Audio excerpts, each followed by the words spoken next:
नहीं किया है।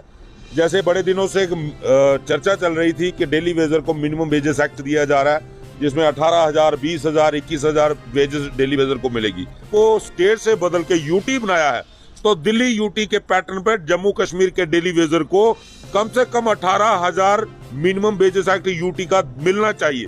हमारी दूसरी डिमांड। मैं रवि हंस, member PHE employees United front. आज जो हमारा प्रोटेस्ट है, लगभग 95 दिन हो गए हैं, लेकिन अभी तक जम्मू कश्मीर प्रशासन की तरफ से डेली वेजर की जायज मांगों कोई भी फैसला नहीं किया है।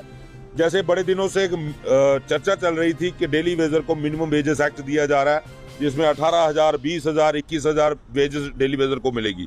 लेकिन सरकार का वो भी मसौदा जो सामने आ गया, जिसके लिए डेली वेजर को कोई बहुत बड़ा फायदा सरकार की तरफ से नहीं दिया गया है। तो हमारी ये डिमांड है एलजी प्रशासन से कि अगर आपने जम्मू कश्मीर को स्टेट से बदल के यूटी बनाया है, तो दिल्ली यूटी के पैटर्न पर जम्मू कश्मीर के डेली वेजर को कम से कम 18,000 मिनिमम वेजेस एक्ट यूटी का मिलना चाहिए। हमारी दूसरी demand regularisation policy under SRO 64, और तीसरी डिमांड पेंडिंग वेजेस जो 70 महीने का इस सरकार दबा के बैठी हुई है। अगर जिस तरीके से हमें पता चला है कि गृह मंत्री जी 1 अक्टूबर को रजौरी का दौरा करने वाले हैं, अगर उससे पहले डेली वेजर के हित में कोई फैसला नहीं होता तो उनके दौरे का रजौरी के अंदर विरोध होगा। मैं आपके चैनल के माध्यम से तमाम डेली वेजर से ये अपील करना चाहता हूं कि खासकर डिस्ट्रिक्ट रजौरी और डिस्ट्रिक्ट पुंछ के जितना भी डेली वेजर साथी है, वो 1 तारीख को तैयार रहे। अमित शाह जी तक अपनी बात पहुंचाएंगे, क्योंकि जम्मू कश्मीर प्रशासन आज भी केंद्र सरकार को गुमराह करने का लगातार प्रयास कर रहा है। क्योंकि हमारी संख्या जो है वो 61,000 थी, लेकिन केंद्र सरकार को बढ़ा चढ़ाकर कभी 1.25 लाख, कभी 1.5 लाख, कभी ये कहा जाता है कि ये पुरानी सरकारों के लोग हैं। तो हम डॉक्यूमेंट्री सब कुछ उनको प्रूफ बताएंगे कि ये लोग ऑथेंटिक किए हुए हैं।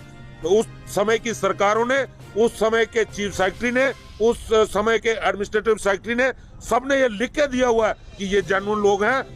अब बिल्कुल इस एडमिनिस्ट्रेशन के लिए साफ संदेश है, अगर आप लोग गुमराह करने का प्रयास करोगे तो अमित शाह जी का रजौरी के अंदर जब विरोध होगा तो सारा का सारी जवाबदेही आप लोगों की होगी। पीएचई यूनाइटेड फ्रंट इसके लिए जिम्मेदार नहीं। अब बिल्कुल इस एडमिनिस्ट्रेशन के लिए साफ संदेश है, अगर आप लोग गुमराह करने का प्रयास करोगे तो अमित शाह जी का रजौरी के अंदर जब विरोध होगा तो सारा का सारी जवाबदेही आप लोगों की होगी। पीएचई यूनाइटेड फ्रंट इसके लिए जिम्मेदार नहीं। तो अमित शाह जी का रजौरी के अंदर जब विरोध होगा तो सारा का सारी जवाबदेही आप लोगों की होगी। पीएचई यूनाइटेड फ्रंट इसके लिए जिम्मेदार नहीं हो। तो हमारी ये डिमांड है एलजी प्रशासन से कि अगर आपने जम्मू कश्मीर को स्टेट से बदल के यूटी बनाया है, तो दिल्ली यूटी के पैटर्न पर जम्मू कश्मीर के डेली वेजर को कम से कम 18,000 मिनिमम वेजेस एक्ट यूटी का मिलना चाहिए।